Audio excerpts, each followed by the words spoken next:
On this episode, we talk to Marisa Cranfill about the yoga and meditation community in Bangkok. So if you're looking for thinner thighs and tighter abs, how to relax and be less anxious, or maybe even something more spiritual, you'll dig this episode of the Bangkok Podcast.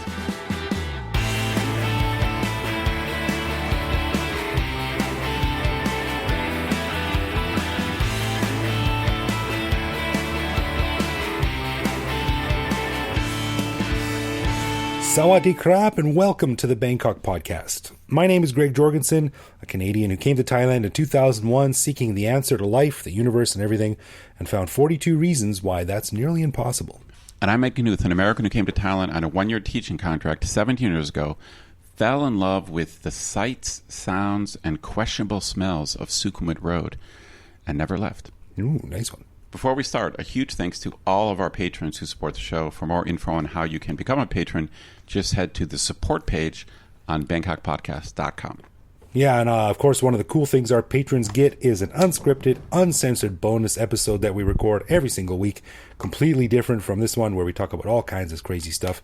We just finished recording this week's bonus show, and we chatted about why Bangkok's recent spate of soupy, gray, disgusting, polluted air is really freaking us out, how it affects us, what the potential causes are, and why, or even if, Pattia's air quality is apparently actually worse than Bangkok's.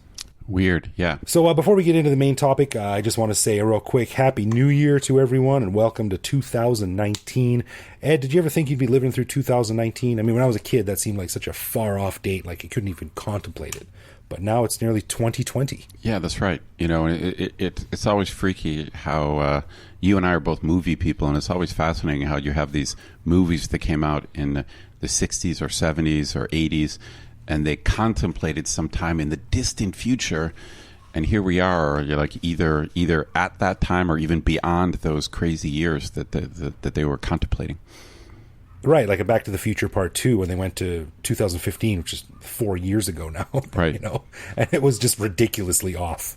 Well, it is cool to look at, the classic one, of course, is 2001, A Space Odyssey, of course, and it is fascinating how movies sometimes get things correct, but then, of course, get things wrong. Like we don't quite have flying cars yet.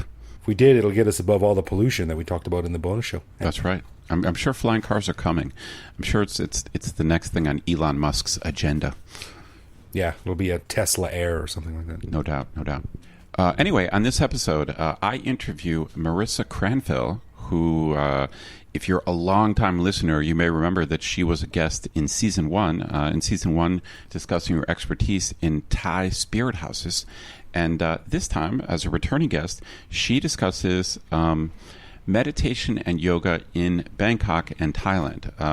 Marisa, as you'll hear in the interview, is a long-time meditator, yoga practitioner, and Qigong teacher. Everyone knows Thailand is a Buddhist country, and you may not know, Thailand is kind of a hotbed of both yoga and meditation courses and classes. So many expats, and I'm assuming some of you listeners out there, you may be curious. You may just be curious about Buddhism in general. You may have heard about meditation but never done it before. And so we invited Marisa on the show to give advice to anyone who is just maybe wants to get started. Maybe you want to take a yoga class. Maybe you're curious about meditation. And Marisa, as you'll hear in the interview, she's someone I've known for more than 15 years. And to me, she fits the example of the expat in Thailand. I have an old saying about expats in Thailand that expats are never boring. They're either interesting in a good way or interesting in a bad way. And I'm going to say this, Marisa is interesting in a good way. Nice. And just a quick note, there's a slight scratching sound in the background for the first half of Marisa's interview, which we didn't notice when we were recording, but it's not so bad. Much like most girls did with me in high school, just ignore it and it'll soon go away. So without further ado, my interview with Marisa Cranfill.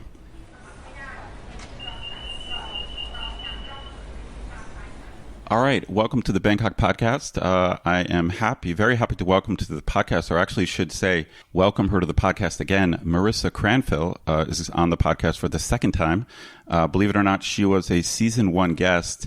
She is an expert on Thai spirit houses, among other things.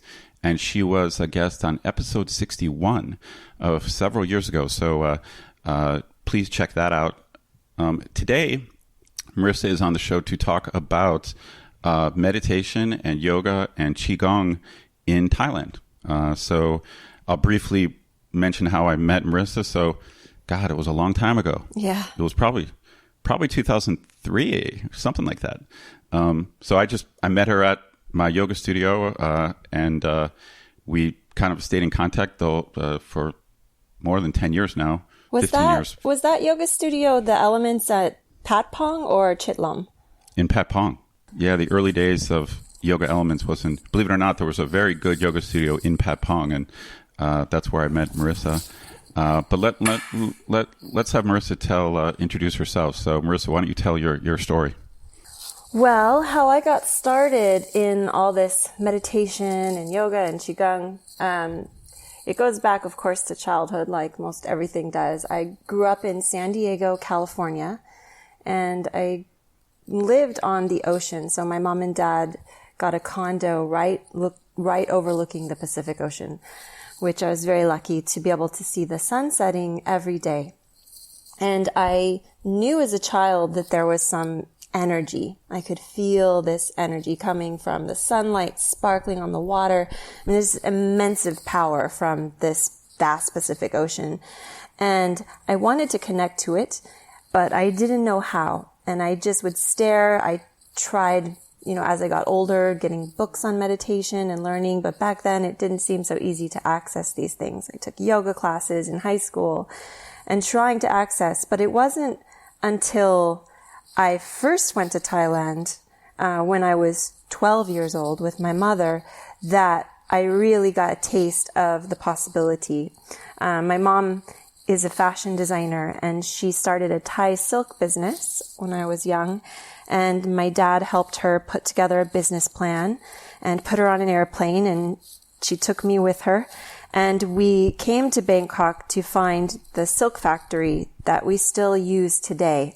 So that trip, when I was 12, she actually found the factory, started the business, and we're still using the same factory. We've grown together. We're like a family.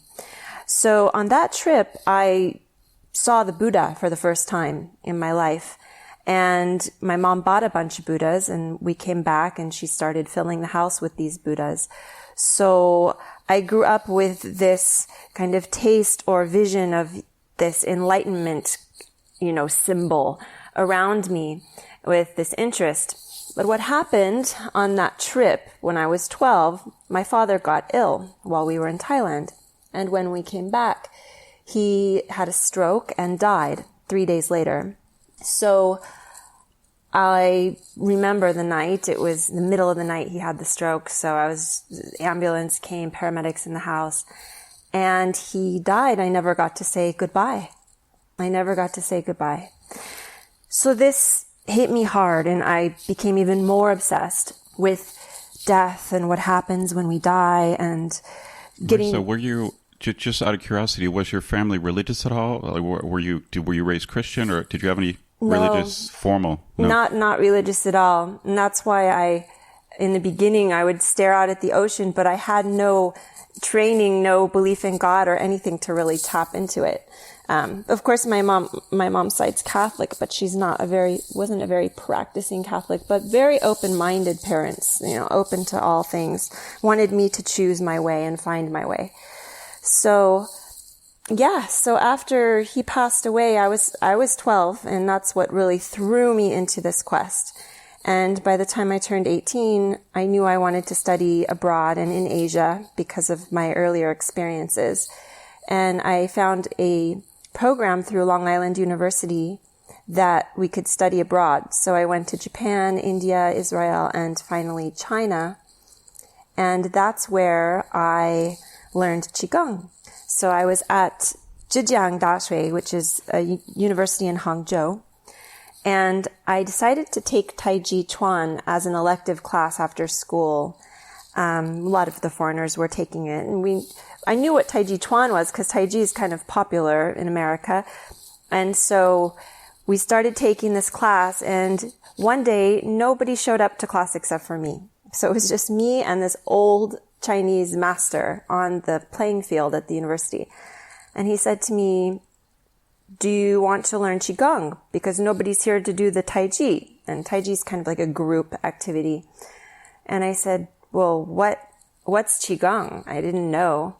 And he said, it's no problem. It's no problem. We can go. Let's go to the forest. And I was like, go to the forest alone with you? Like to do Qigong? Okay. So I went with him, and he had me stand facing a big tree, and he had my hands up facing the chest. This is Zhanzhuang posture, standing like a tree. And he told me to relax, to breathe into my abdomen, quiet my mind, and breathe with the tree, to connect to the tree. And so this was like it.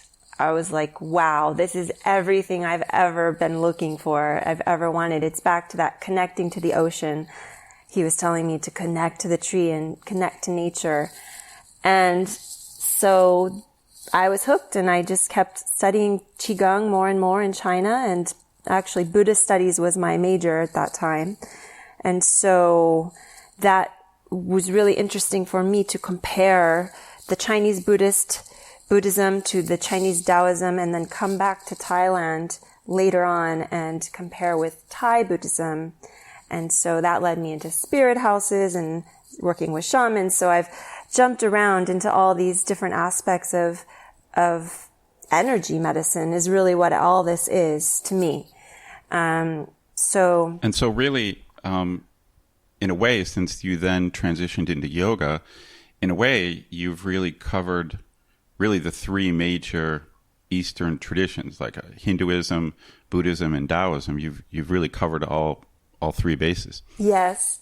Yeah. And I came back to Thailand because my mom's business, by the time I graduated, had taken off, the Thai silk business. And since I knew a lot about it growing up with her, I was able to live in Bangkok and run our factory production and export and also design, and then study what I wanted to study. And in Bangkok at that time, there really wasn't access to any Qigong. There's not even that much access to Qigong now. There's more Tai Chi. But there was a lot of yoga, and I found Yoga Elements because at that time it was on Pat Pong, and our silk office was on Suruwang, which is right next to Pat Pong, like literally was 1 block away. And I saw the sign for Yoga Elements, and I went in, and I met the owner, who was American at that, and we hit it off. And so that's how the yoga started. I had studied yoga in India, but studying in Bangkok was something very special. Yoga Elements was a really special place, and is, with the way that they teach yoga based on the Indian system, and creating this community was really perfect and what I needed. So I dove into yoga, did their teacher training program, and then was able to combine all this together and call it Yochi, Yoga and Qigong. Okay, so let's just back up a little bit.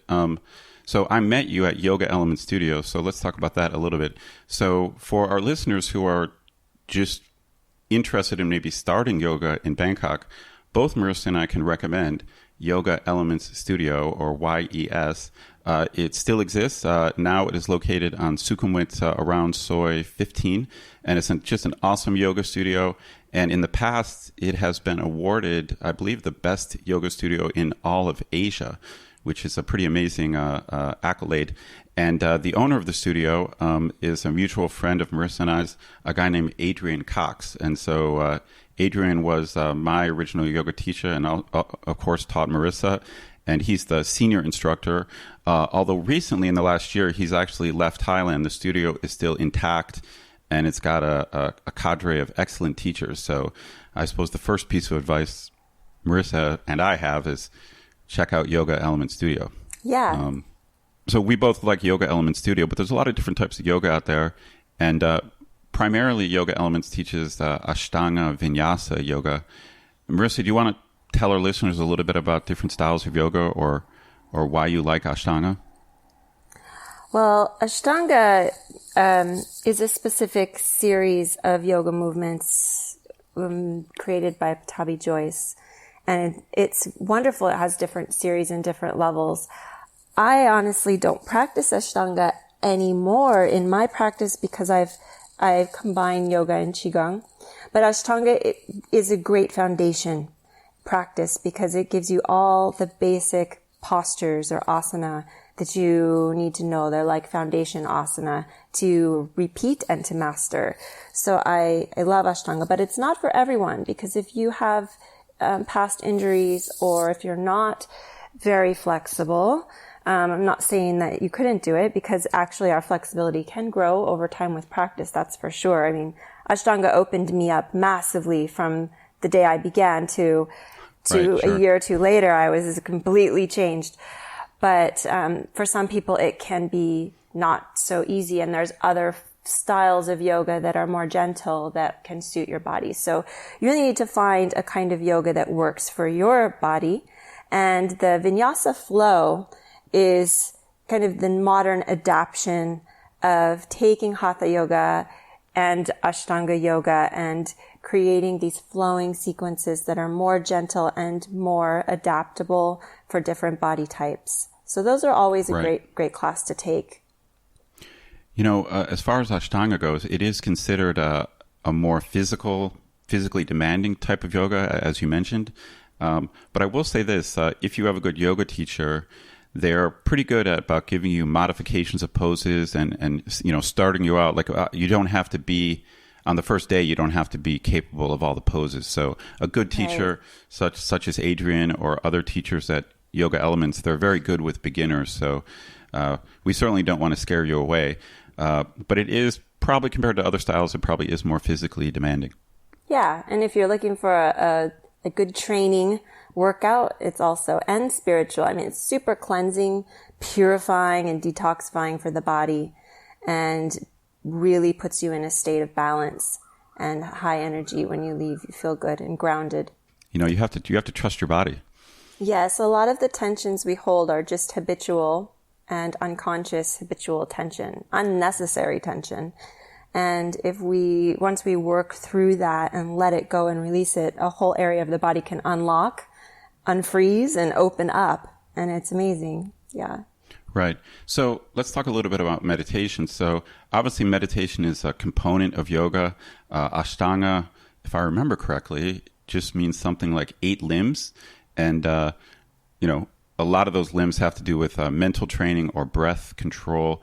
But I'm not that experienced with meditation outside of Ashtanga. Like I've never done Zen meditation. I've never done Taoist meditation. Let's say someone came to you here in Thailand and they just said, Marisa, I know you've been here a long time. You're kind of in this community. I want to take a meditation class. Like, what should I do? Well, it depends on what the goal you're trying to achieve is. If you're trying to achieve de-stress, mental calm, or if you want to go for like energetic, moving transformation, internal energetic transformation. Meditation today is generally called mindfulness, and mindfulness meditation has become like the term to kind of classify what meditation is, because we're cultivating our mind in meditation. We're quieting the mind, training the mind to be focused and have awareness and concentration at the same time. And when we're cultivating concentration and awareness, you know, we concentrate a lot, especially if you play games on your computer or working or whatever, we use our concentration. So we do cultivate that skill. It's the awareness or sustaining concentration on one thing that may not be so interesting or exciting as a game. Sustaining concentration on the breath, the rising, the in breath, and then the out breath, that can get very repetitive and very boring. So this is a great tool to practice training concentration because the breath is actually very interesting and it's connected to our emotional state and our subconscious mind. So there's a lot that can arise just by watching the breath.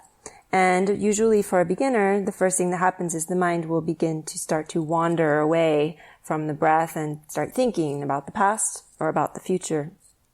So we bring the awareness back to the breath. And the other part is to cultivate the awareness aspect. So concentration draws the energy in, focusing on one point, whereas awareness is more like expansion, the energy expanding out and opening. So this is kind of a yin and a yang. And we want to have both in our practice so that we don't put our mind into a deep freezer and lock down our mind in concentration. There's also the awareness of the body, the awareness of what's arising, every sensation, every thought that's arising at the same time. So I would say that the core of meditation is cultivating this balance of concentration and awareness. And most all meditation techniques are doing this in their own way. Okay. Now, mindfulness is generally considered kind of a modern version of like Theravada Buddhist meditation. It's a different lineage from Zen meditation. For beginners, do you recommend one over the other, or does it just depend on the teacher and the sangha, the group? Like, if you're a beginner, do you recommend pursuing a particular style, or maybe finding a good teacher? What's more important? Finding a good teacher is more important because all styles, even Zen, have steps for beginners. So you don't just jump into Zen and be like, empty your mind, no mind. Because if you tell that to a beginner, they're going to be like, I can't stop thinking. I can't empty my mind. Like, it's just not going to happen. Unless you're very special, like you had many, many great past lives, you know? And, right. So in Zen, typically they'll train you to count up to 10 and down to 10. Like there's different stages and steps for beginners in Zen as you progress. And the same with Vipassana. So a good teacher will know what level you're at and know when to give you the next level of practice. You report to the teacher, you know, as you progress, and then they'll give you a new task to do, you could call it. I've got a little bit of a hard question for you, kind of based on my own experience. So before I did yoga, I did martial arts. And then I got about 3 years of yoga experience, and I've tried Vipassana. I've done a 10-day retreat. One of the things I was a little bit let down by is what I found is that how do I explain it? Like when I did martial arts, I found out that martial artists tend to be pretty tribal about their style and their teacher. And so a lot of times when someone starts in one martial art, they develop a lot of pride in that style, and it's almost like the other styles are like the enemy. Yeah. And then people don't want to switch clubs or switch teachers. So you get martial artists who, you know, they train for 30 years with one person and they stay loyal to their master. And I found yoga can be like that. You know, it's maybe not quite as bad, but it's like, I think it's almost like political, almost like tribalism, where it's like you do Ashtanga. Like you don't do Iyengar. Like I don't do Iyengar. I do Ashtanga kind of thing. And I was talking to, both of us know an expert in Tibetan Buddhism, a guy named Georges Dreyfus. And I recommend him as well if you catch one of his lectures. But I talked to him about this, and he said, yes, sometimes even meditation styles can be a little bit political, where like Zen people, they might look down on Theravada or something like this. So my question to you is this. Do you think it's a good idea in your evolution as a meditator to switch around? Like if you feel like after a couple years of Zen, if it's not working, do you recommend trying other styles? What's your opinion on that? Yeah, it can be a catch-22 with that because, you know, the metaphor of digging many holes in the ground but never hitting water. Whereas if you stick with one hole, you can go deep. And in a way, that's very true. If you stay with one practice and practice consistently over time, then you can go very deep. But there may be a point where you reach you hit a wall. And just by trying something else and using a different part of your brain or a different way to tap into the same thing that you're tapping into with that, you can have a mini awakening. And in a way that's very Zen itself, is to break the state of the conditioning. Because when you get too habitual and used to one thing, so you need to break it. In that way, trying something new can be very helpful. For me, because I'm just such a curious person and I love to compare traditions and methods, it's been really great to do that. But then I finally stuck to Vipassana. So I don't practice Zen anymore. Although I got trained in it and learned it, I finally chose what my method is and I stick to that. Mm-hmm. By the way, listeners, Vipassana is the formal term for mindfulness meditation, at least under the Theravadan tradition. So essentially you're a Theravadan Buddhist meditator, or that's the style you prefer. Yeah. It comes from the sutras of the Buddha, basically the 4 foundations of mindfulness sutra, the Satipatthana Sutta, which is in the Tripitaka, which is like the Theravadan canon of books. So you could call it Theravadan, yeah. Okay, so someone asks you, okay, I want to try this. Where do I go? Do you have any advice to someone in Bangkok? Where should they go if they want to try Vipassana? In Bangkok, the Little Bangkok Sangha was founded by a British Theravadan monk in Thailand, Pandit Bhikkhu. He's been a monk for, 30 years, a long time. Our listeners, if you've been a long-time listener, you're very familiar with Pandit because he's been on the show many times. I don't know how many, but he's good friends with Greg. So Marisa happens to know Pandit as well. So tell us about Little Bangkok Sangha a little bit. It's the only English-speaking Buddhist group that's, well, not the only one. I think there are other ones. It's the largest, I could say, English-speaking Buddhist group in Bangkok. And it's got great programs. They have Dharma talks, different monks coming to give lectures and speeches, Dharma talks about Buddhism. And then we have our weekly Monday night meditation for beginners.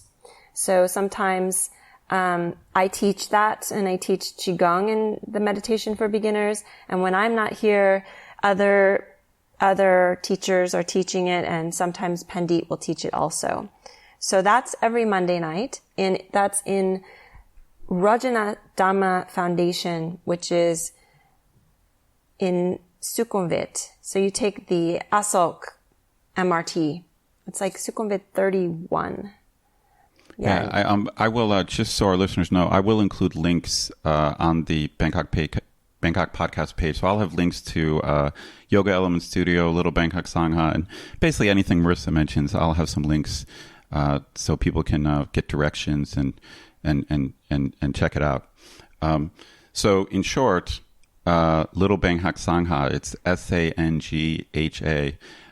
is a good place to start in Bangkok for meditation. Yeah, and if you're looking for a more extensive meditation retreat, then there's Thai temples that cater for English speakers that do programs. I know Wat Rampung in Chiang Mai I stayed there for 27 days and it was beautiful.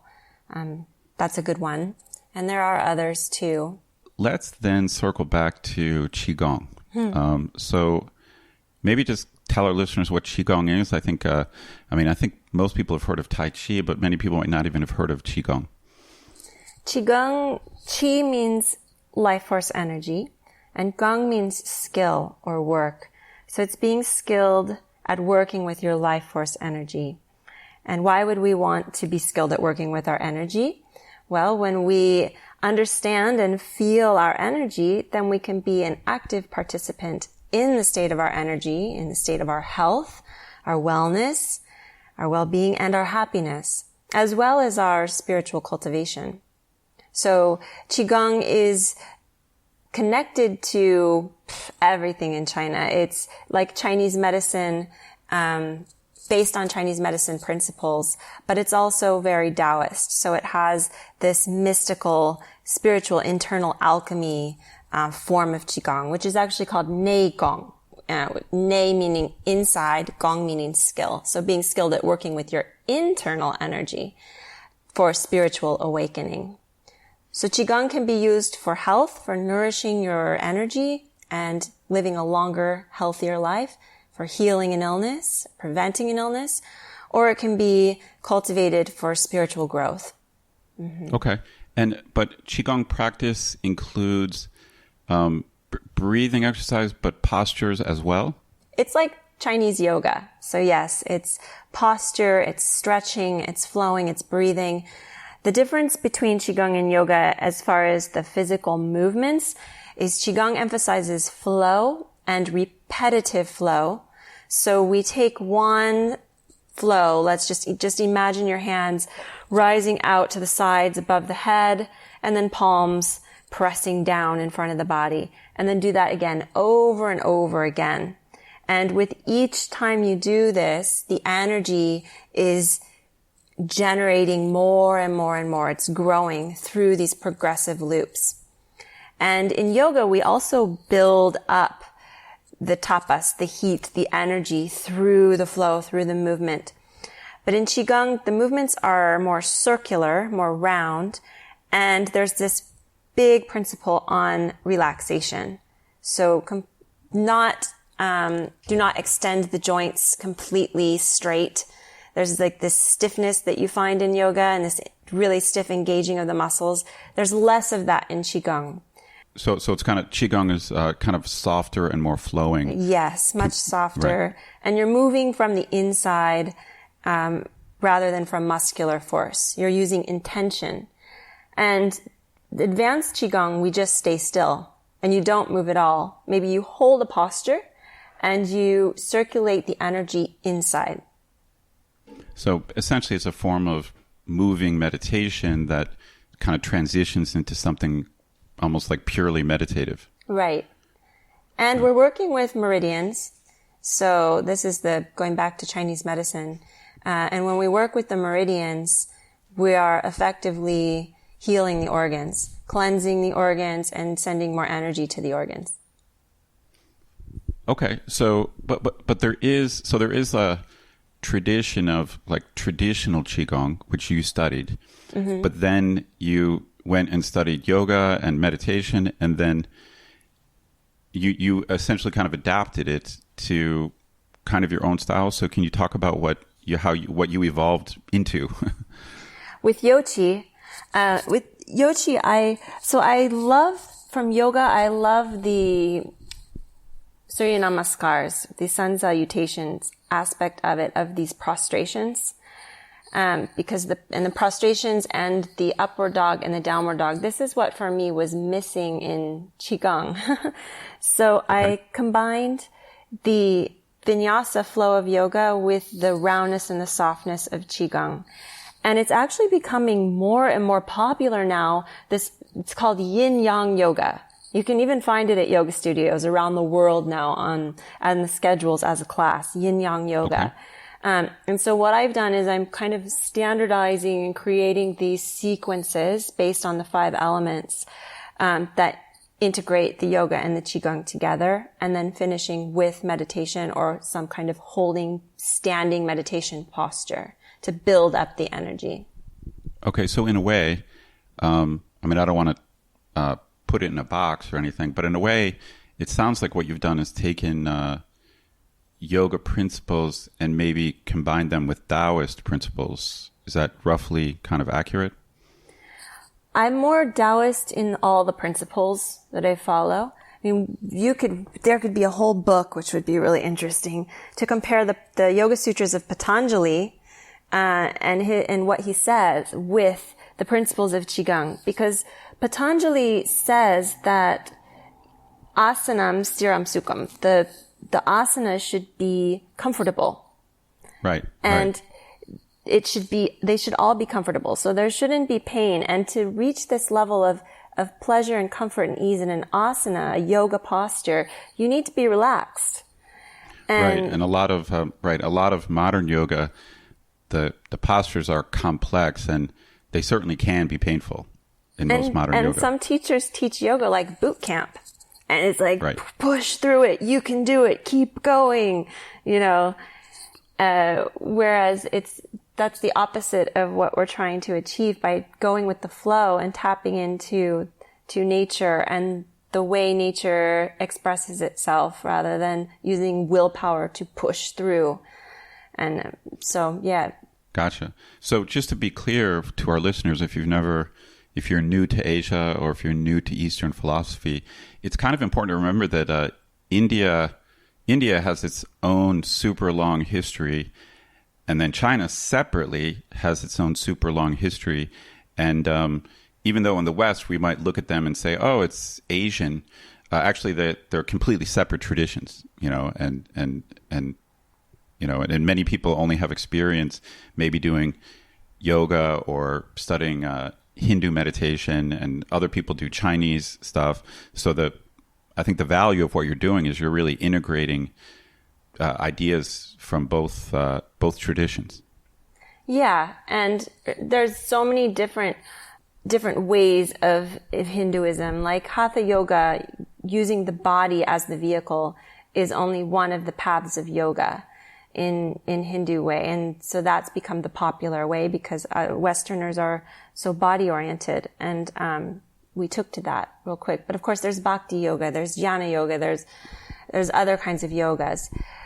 So just to clarify, so you're essentially your kind of version, it's essentially a yin yang style of yoga, but you've made your own sequences and why don't you tell our audience? You said you've been working on videos and a class of videos. Is that right? Yeah. Well, I have a YouTube channel. It's called Yochi Yoga and Qigong, and there you'll find yin yoga videos and Qigong flow videos. There's Qigong for beginners.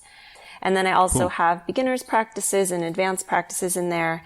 We have the online training course going to be released in January, and we're doing our first live immersion, 8-day immersion in Koh Samui in April.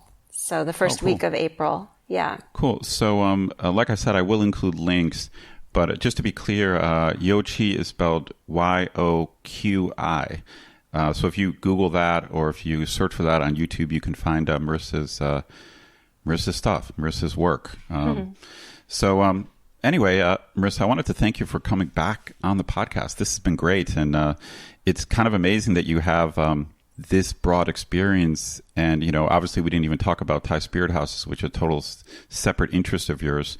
So listeners, if you're just interested in a very interesting part of Thai culture, you can go to the website Spirit House Connection, and you can see Marisa's photography and learn about Thai spirit houses. So anyway, it was great talking to you, Marisa. It's always interesting conversation, to say the least. So thank you from the Bangkok Podcast. Thank you. It was great to talk to you again. Yeah. Okay. We will love to have you back sometime in the future. Well, good luck with everything, and I hope to see you soon in person. Yes, sure. Okay. All right. Okay. Thank you. Bye.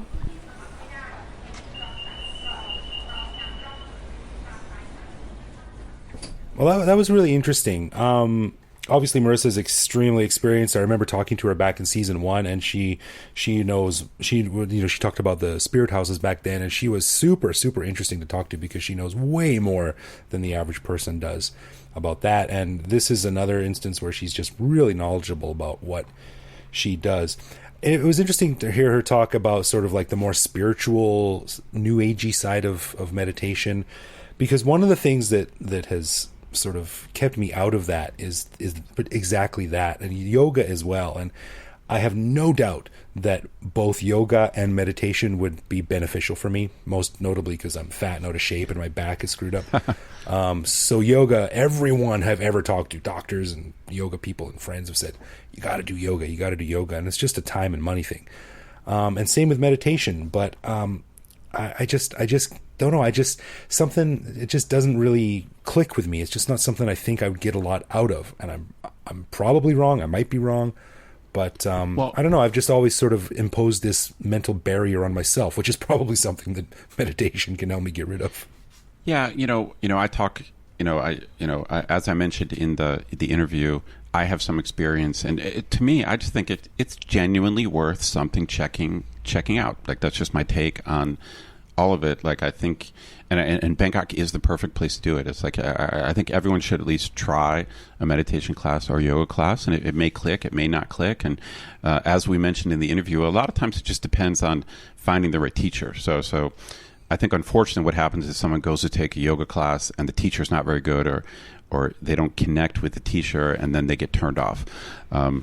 And it's like, I'm as you can tell in the interview, I'm a big fan of Marisa's, and I think that what I like about her is that she is talking about stuff that is, I don't know what to call it, new agey or whatever. It's not super scientific, but for someone like myself who is scientifically minded, and as our listeners know from other episodes, I teach classes in critical thinking, and so I'm skeptical of a lot of claims that some people have about yoga and meditation or qigong. I'm skeptical about it, but Right.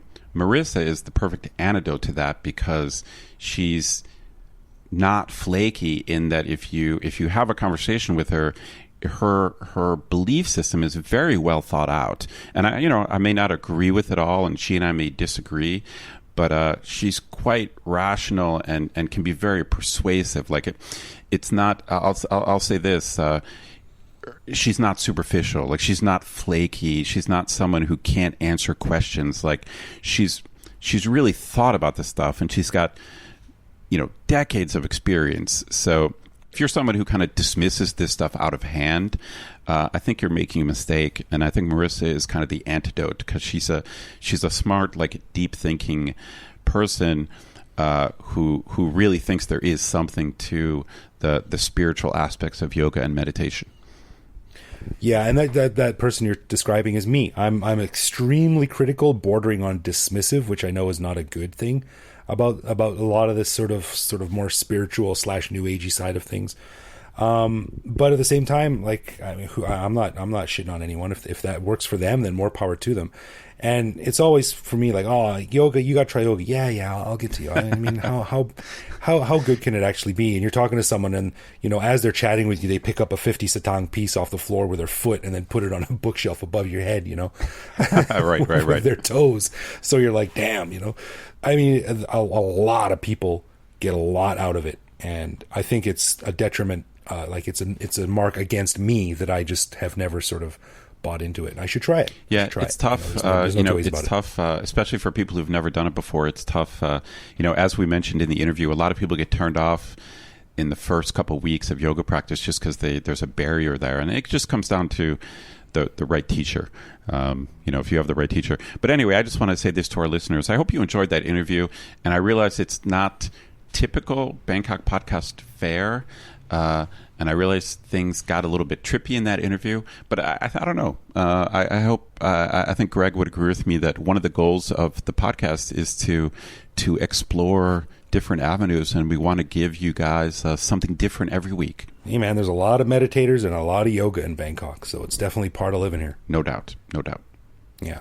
All right, let's get into some love, loathe, or leave, where one of us surprises the other with a particular aspect of living in Bangkok, which we then discuss and decide if it's something that we love about living here, loathe about living here, or hate so much that it makes us want to leave forever. And this week it's over to me. And Ed, I'm going to say 2 words that I think you'll understand immediately. What do you think about Sang Som? Whoa. I do have an opinion. Like, let me first say this. I'm not a whiskey aficionado. I've got friends who are whiskey, bourbon aficionados. They're into their single malts. I wouldn't say they're snobs, but just like craft beer people. There's a culture around whiskey and a culture around craft beer, and of course a culture around wine where people build up expertise. And it's like they have very strong opinions. And so those kind of people, they're going to tell you Sang Som is shit. So in case our listeners don't know, Sang Som is just a common Thai whiskey. I don't even know if it's technically even a whiskey. Well, you know, they call it whiskey, but as far as I know, it's actually rum. I think it's distilled from sugar cane, right? I think that's right. So it's called Thai whiskey, but technically I think it's a rum, and it's cheap. I'm not sure it's even. I think there's even stuff lower level than saying so. There might even be like cheaper stuff. Oh, yeah, you got like the Mekong stuff, Yeah. and things like that. But Yeah, but saying some, you can buy it at every 7-Eleven. I think it's about 180 baht for a bottle. You know, like a little flask size bottle. Now that I've made clear I'm not a whiskey snob at all, let me say this: I'm not a big fan of Sangsum. I've tried it. I've just to save money. I've been like, all right, I'll just get some Sangsum and mix it with Coke. Everything will be fine, and it's usually not fine. Like it's funny, and I, like I said, I've got friends who are seriously into their single malt Scotch and everything, and like for me, it's like my level of appreciation is Jack Daniels, like which is you know, Jack Daniels is firmly kind of middle shelf. It's not Right. It's not bottom shelf, but people who are into bourbon and whiskey and Scotch, they look down on Jack Daniels, and that's me. So they're looking down on me. But I gotta say, Sangsum is. It might even be beneath me. I hate to say that because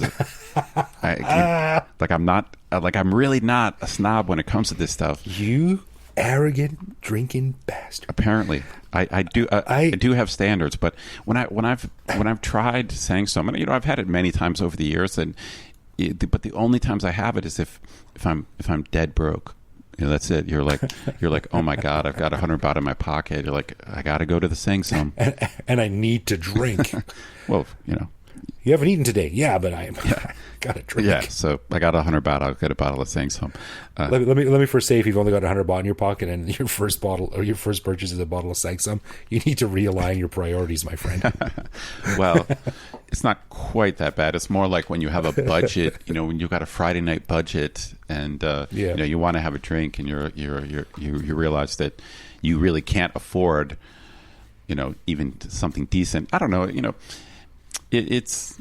You know, if you're, I guess it depends maybe on what you mix it with, but yeah, it just doesn't, to me, it just doesn't taste good. That's just the bottom line. It doesn't taste good. Yeah, fair enough. So I'm gonna have to go. I'm gonna have to go loathe.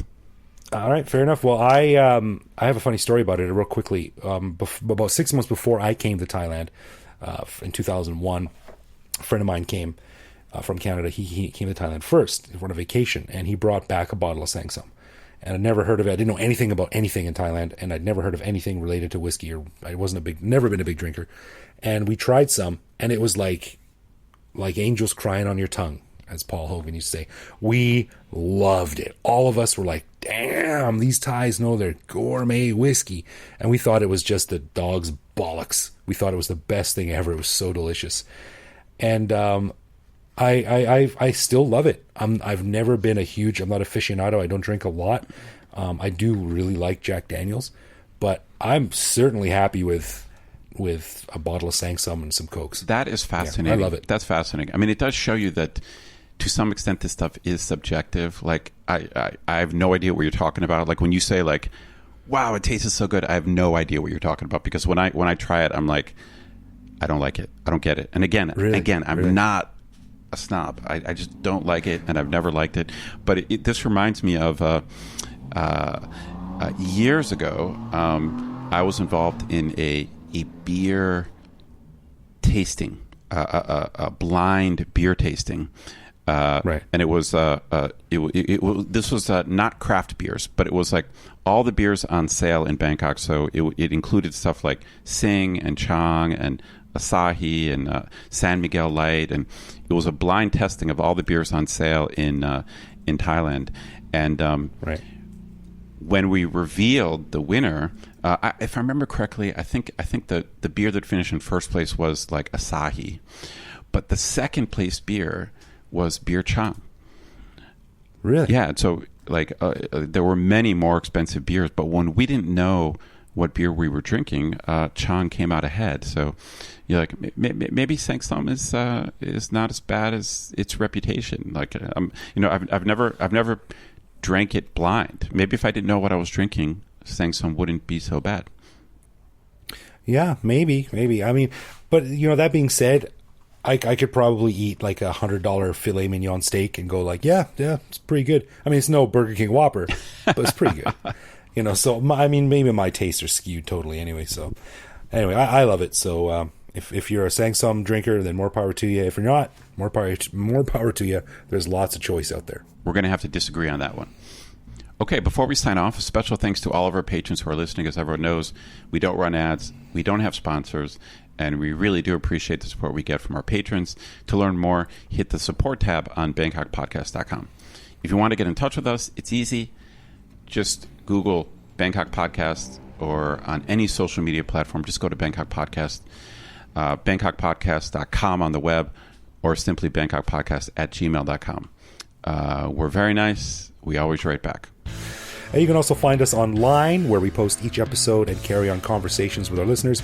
You can also reach out to me directly on Twitter if you'd like, where I am BKK Greg. So thank you for listening, everyone. Happy New Year, and we'll see you back here next week. Absolutely.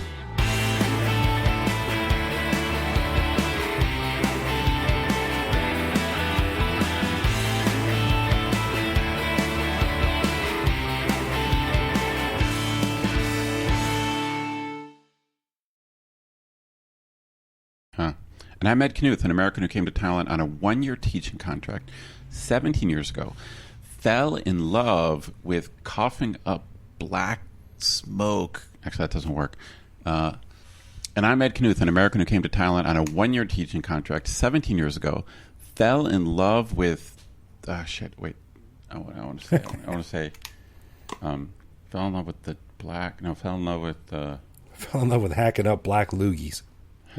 Fell in love with like the okay.